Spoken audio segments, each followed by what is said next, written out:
but let me start with the first message so that you can understand how they're all related and why they are coming out in this specific manner. Protection from home, protection from lineage. So the first thing that I'm hearing here is I feel like many of you come from humble beginnings, humble backgrounds, okay? And it's actually very honorable to come from humble beginnings, humble backgrounds. And I feel many of you have many siblings. And I'm also sensing, you and your siblings got in a lot of trouble. And, it's not just like regular things that kids do, because, kids will always get in trouble. But I feel it's a little bit more than that. And I feel there were definitely situations where you might have lied to your parents, you might have lied to teachers, you might have lied to caretakers because you didn't want your siblings to get in trouble. So it's sort of like everybody is working together to cover for each other and things like that.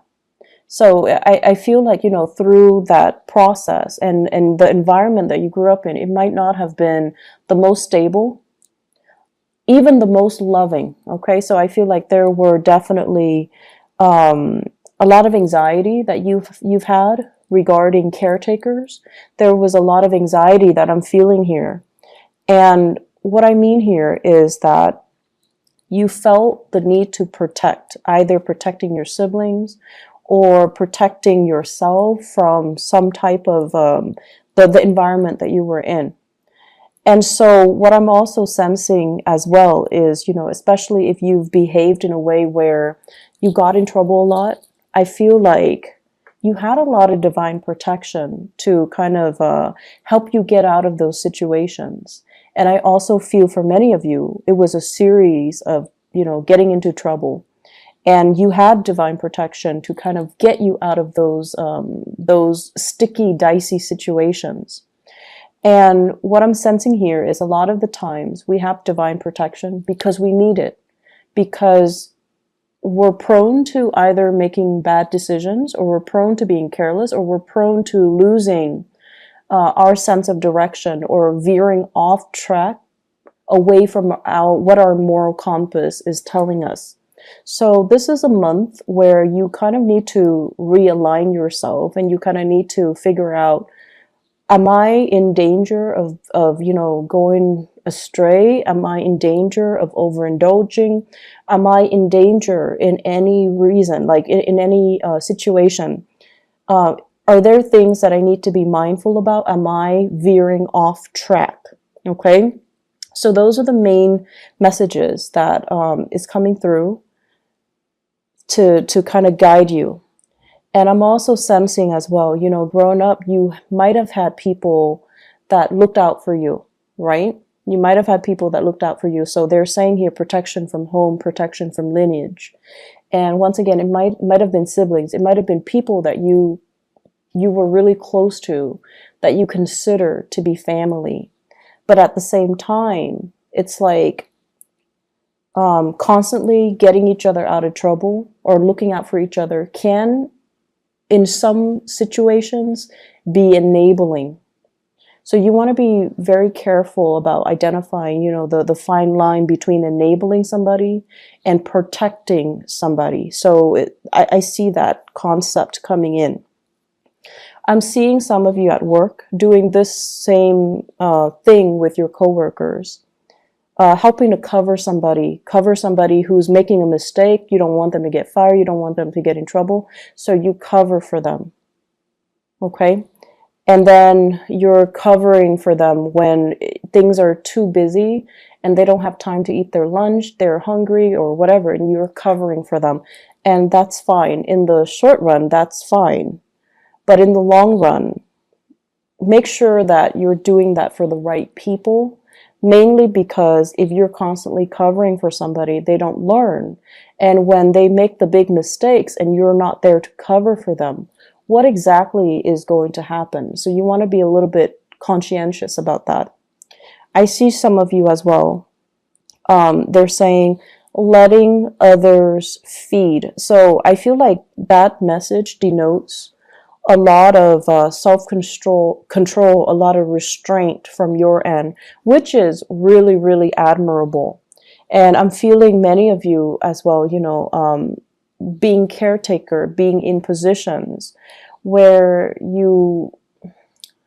it's almost like you have to make these difficult choices regarding, you know, do I sacrifice this at the expense of this? So it's like you're making these really tough calls, and it's like you're stuck between a rock and a hard place, and you don't flinch.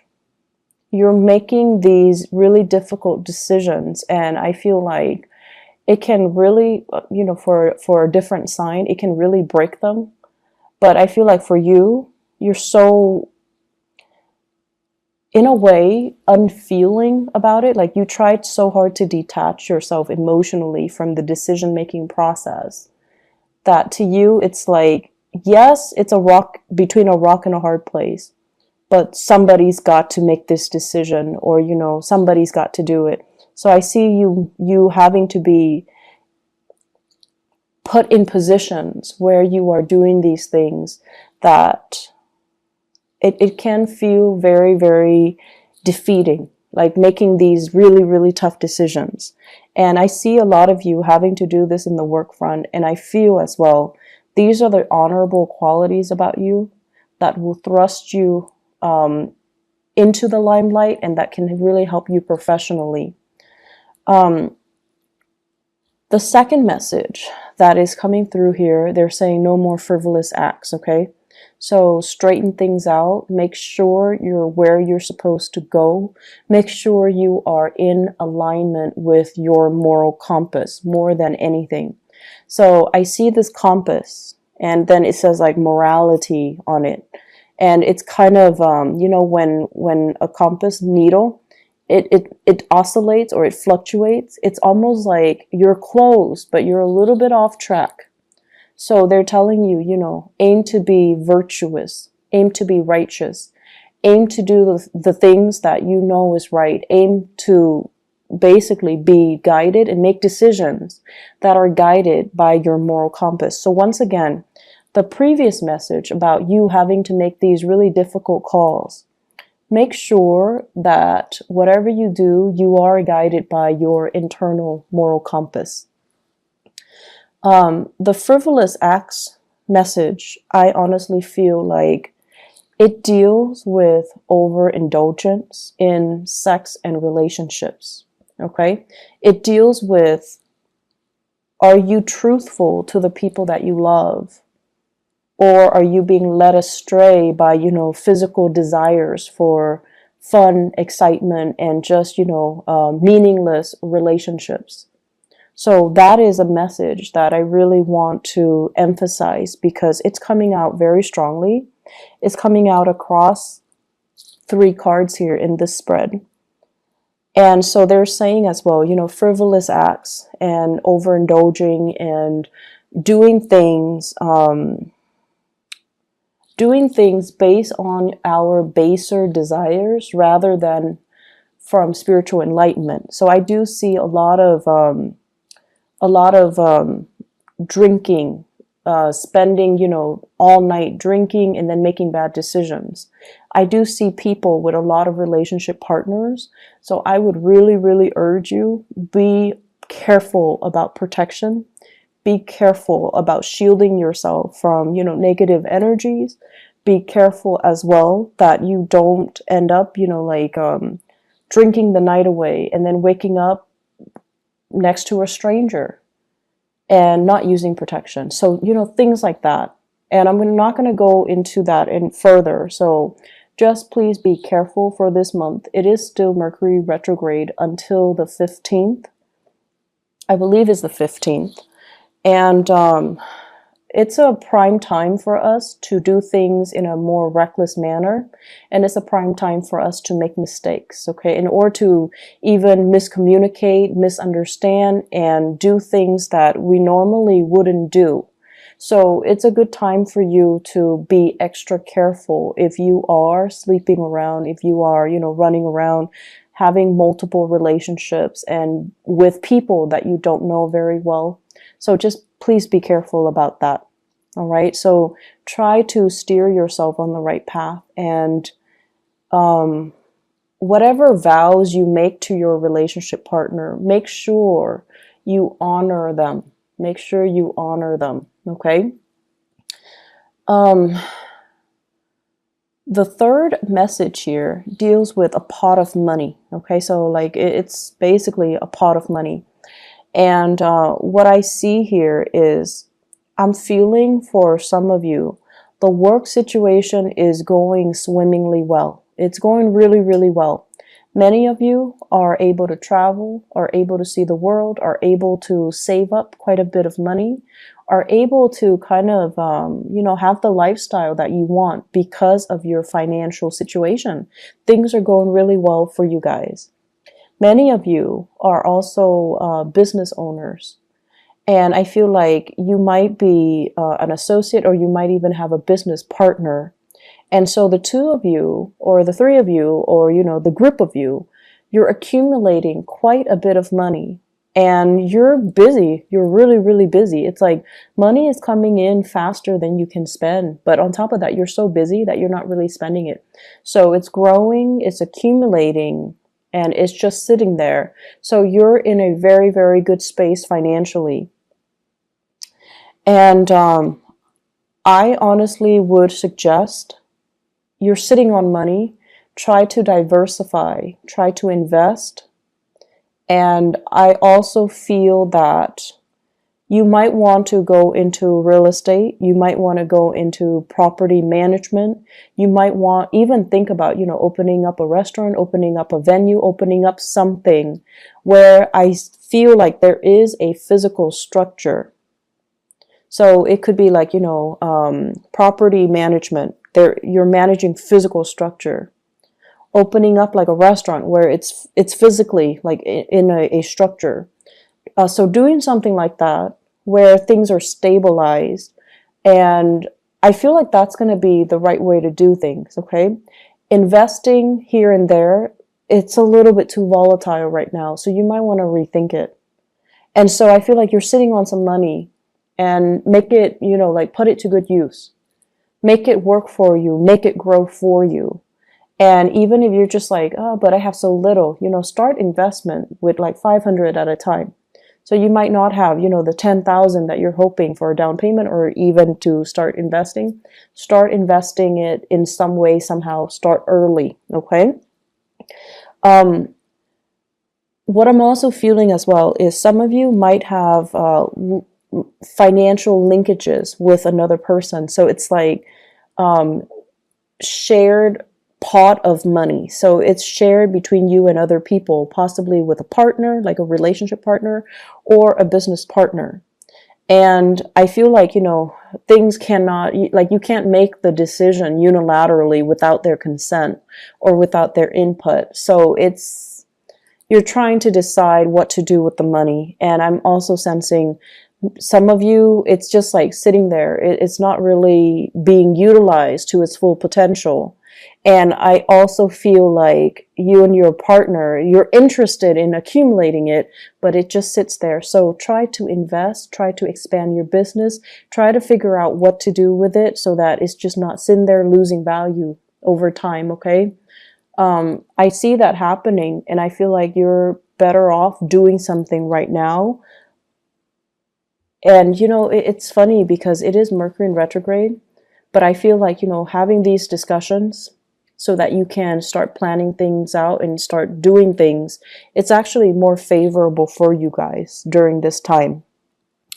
I'm also feeling as well, many of you have worked really, really hard for your financial situation to be really stable right now. So it wasn't just, handed to you on a silver platter. And I also feel because you've worked really, really hard, you're being quite conservative when it comes to your spending, being quite conservative when it comes to not taking risks with your money, which is also really good.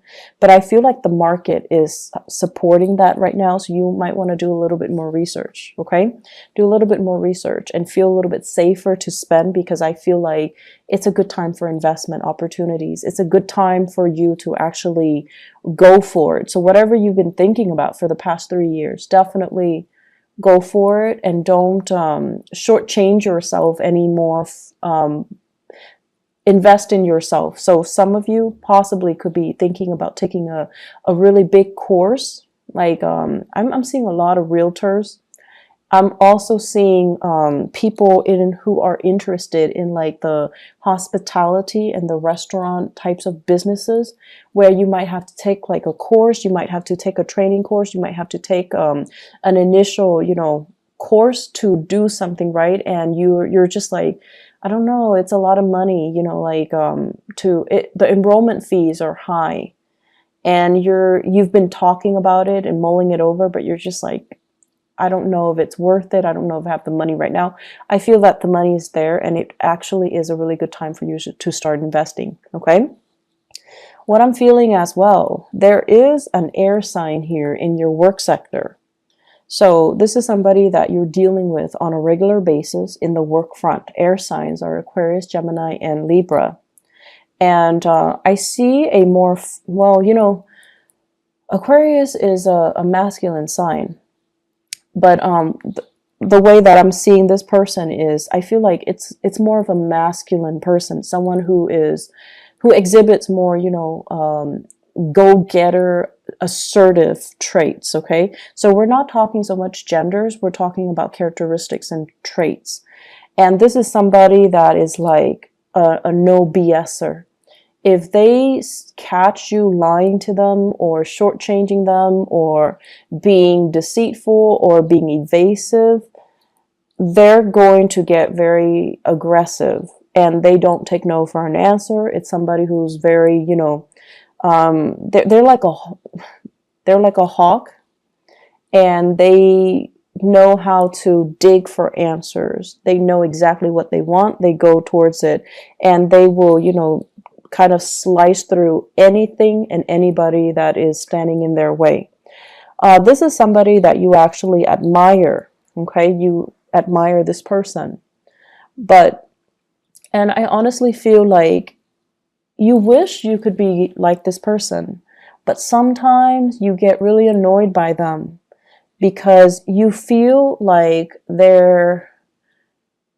you feel like they're on this, moral high ground preaching to the choir, and you feel almost like it's hard for you to relate to them.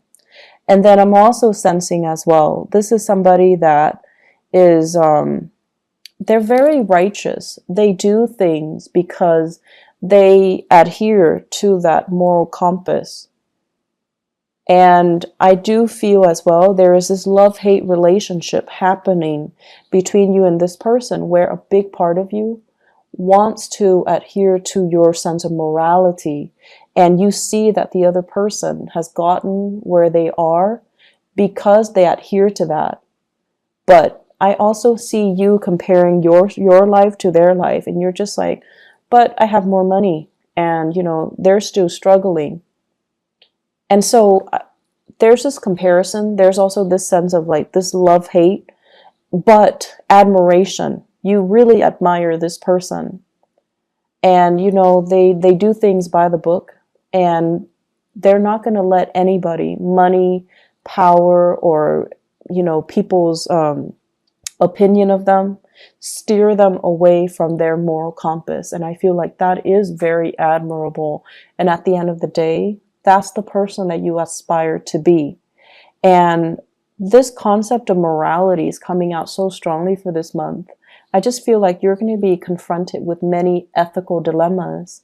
And what you do can, unfortunately, can really set you up for, an accumulation of karma, good or bad. So I would urge you to really listen to that inner voice and to follow your moral compass, okay? You guys do have Saturn in your sign right now, and it will stay there roughly 2.5 to 3 years. So you want to make sure that you are clean. You want to make sure you do things the right way. You want to make sure you really, really, really follow your intuition, and especially that moral compass. Okay, Saturn is a planet of karma.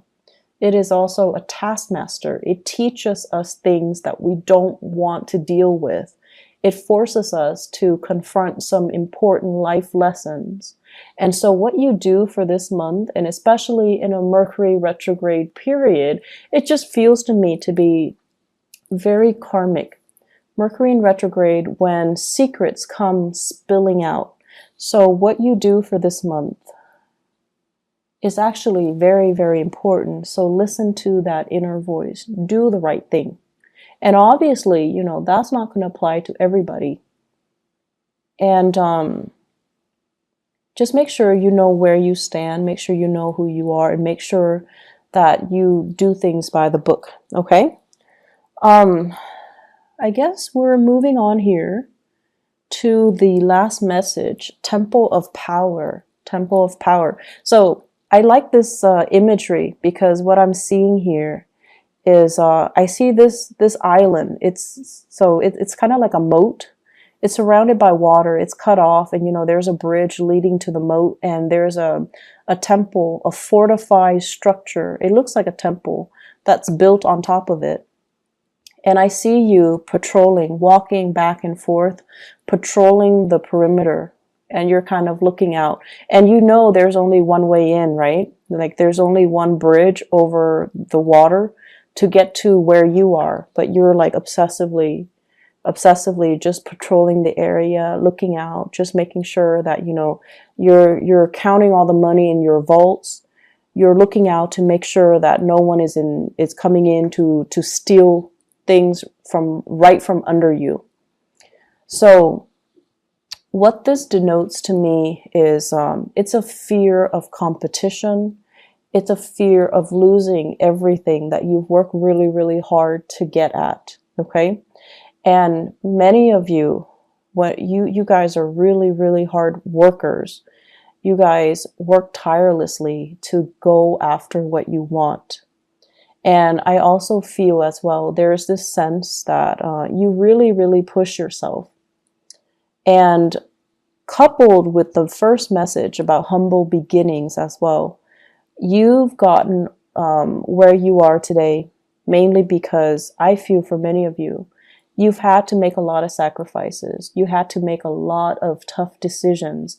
Oftentimes, they might not have been in alignment with your moral values, but you had to do them because you had to build this temple of power. And it's not just about the money, it's about challenging yourself. It's not just about, you know, I want to be successful and I want to be a millionaire or billionaire. No, it's more about challenging yourself. It's about, you know, climbing that mountain. It's about putting yourself in difficult situations to know who you are and to know what you're capable of. So you're at this point right now where you are at the peak of your professional development. So people respect you, people hold you in reverence, and people really, really admire you, and they come to you for your expertise. So you're in a really, really good place where you have a lot of respect from other people.